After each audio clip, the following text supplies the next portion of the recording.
بسم الله الرحمن الرحيم. الرحمن علم القرآن خلق الإنسان علمه البيان. الشمس والقمر بحسبان والنجم والشجر يسجدان. والسماء رفعها ووضع الميزان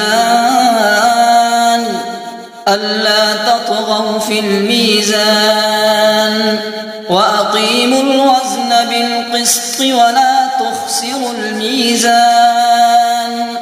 والأرض وضعها